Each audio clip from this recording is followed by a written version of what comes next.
Moi University has now joined the list of universities in the country that are sort of thinking, what do we do so that we sustainably run our institutions in the country in the wake of reduced budgets to the university education and reduced numbers of students who are crossing over to university. Now, let's lay basis to where this is coming from.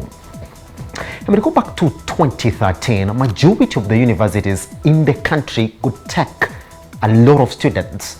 Now, if you really go back to 2020, where you had around 144,000 students who are crossing over to university, and you go back to 2013, well, you find that one university, like for instance, Nairobi University, would carry upwards of 60,000 students. Then you see exactly where the rain is now beating majority of these higher learning educational institutions in the country. Now, let's look at the statistics then, because back then, universities would actually even take students who've not qualified to be in university, offer them bridging courses, and then after them graduate them from certificate to diploma to degree courses, and that will take you 1, 2 or 3 years before you are actually admitted into the degree courses in these universities. Now, that is not happening, in that any other person who's not got a C+ and above in the country, you do not qualify to go to university. So that's a big drop again in the numbers of students that you expect then to be in university. Now, the top universities in the country, and we do know that majority of the polytechnics in the country were also graduated to be universities, are fighting for a small number of students. That is not a sustainable number for the universities to run some of these satellite campuses and also offer these courses. Now, Moi University yesterday came up with a presser on the side. They're going to close some of the satellite campuses in the country. One, the same thing that we saw Nairobi University do. Number two, they're also going to scrap off some of the courses that have been meant to get in more students to go to university. That's exactly where we are. Now let's look at exactly where we are in terms of university enrollment in the country, and you will see that that number has been dropping all the way from 2016 to 2019, 2020, and you will see indeed that those students who qualify to go to university are around 509,473. That is as of 2019, 2020, and this number again has come down further as the Ministry of Education really is trying to reform the higher educational learning sector in the country. Now, let's cross over to exactly how the expenditure has been in the public universities in the country. Now, that's the State Department for University Education Expenditure.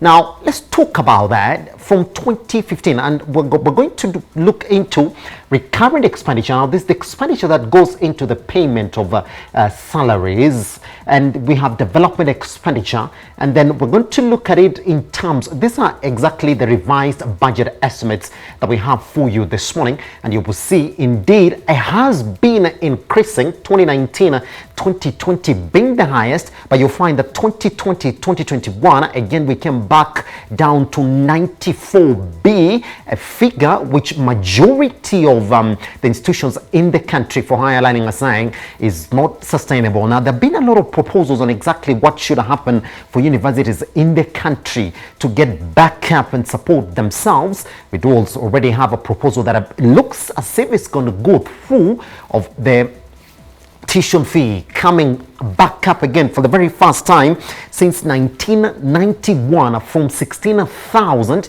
to 48,000. We also saw what Nairobi University did as well, going back to revising their fee for self-sponsored programs, some of which will see students part with over 2 million shillings, some to 3 million shillings to get done with a 3-4 year course at the university. talk about really the effects of that cash crunch in public universities biting. Let's move over to another area that we have for you this morning in terms of what we have for you now. Treasury has lost a bid to hire staff for the appeals tribunal. Now, let's lay background to where we are around this story. Now, we don't know, the court has rejected a bid to hire tax appeal tribunal staff by Treasury. Now let's slide to this. National Assembly Committee on Finance and the National Planning has rejected the recommendation of the Tax Appeals Tribunal Amendment Bill 2021. Now, what we do know is that this is a new creation under this tribunal, because we do know the majority of the cases before they cross over the court, they have been going to the Tax Appeals Tribunal in the country, and we do know that some of these cases have been handled well before crossing over to the local courts in the country. Now, what they wanted to do is transfer of appointments of tribunal from the executive to go back to the judiciary. Now, the only thing that has been retained is that the membership of the Tax Appeals Tribunal really has to come from the Judicial Service Commission. Now, what the Treasury sought was to retain control of staff recruitment through the Public Service Commission, and the budget also to be controlled. Now, remember, this was a motion that was sort of supported by Okia Omtata. Looks as if the National Assembly Committee on Finance and National Planning has rejected recommendations of the Tax Appeals Tribunal Amendment Bill 2021. Now, let's talk about what we have here in terms of pension payments. Now, the only headline that we do know here is that there have been delays and lags also in terms of pension payments in the country. What we do know is that they have doubled in the first month of the current financial year. We're talking about July. If we look at what we are in terms of pension and gratuity payouts in July, we are now at 9.63 billion. Let's talk about that.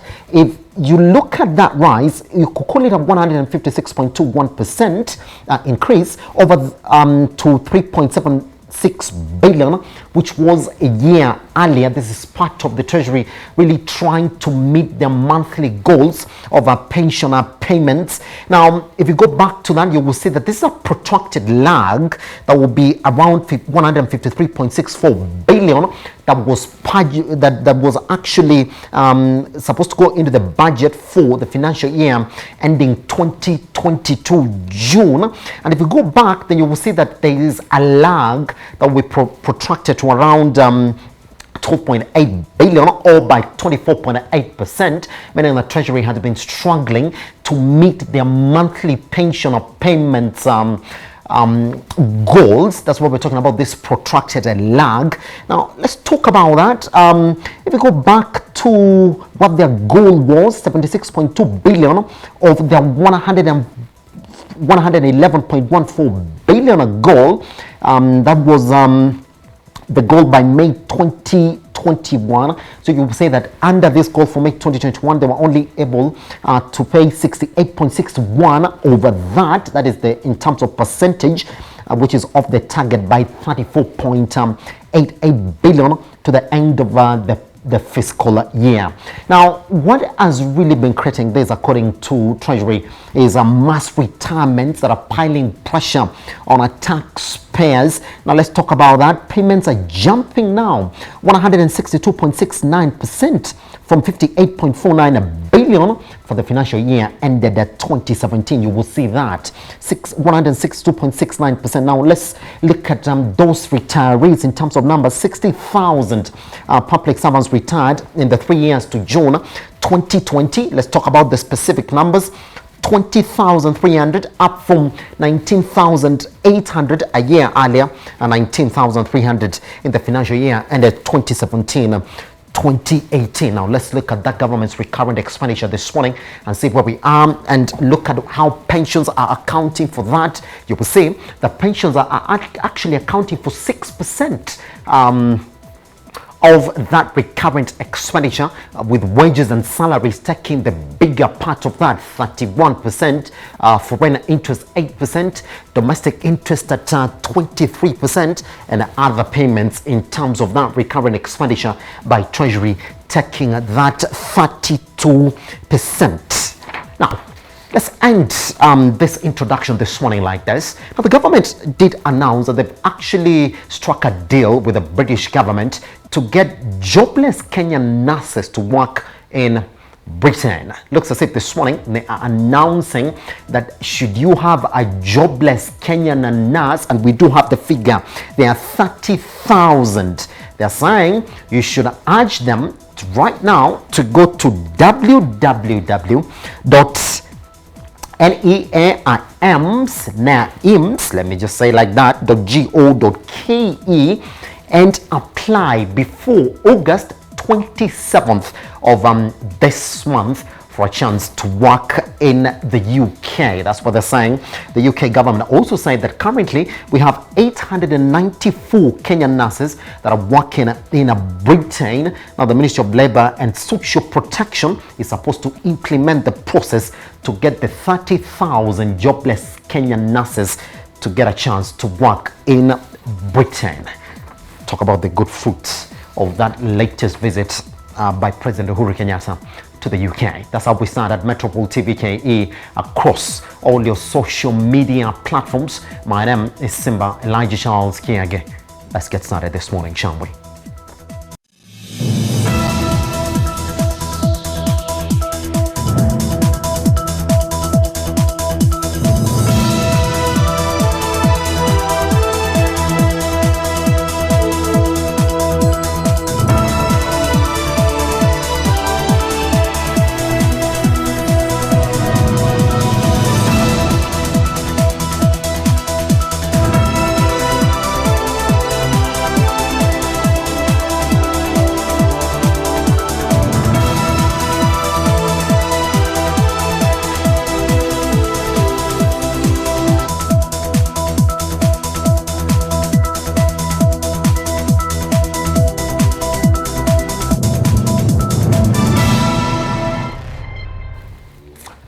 Good morning.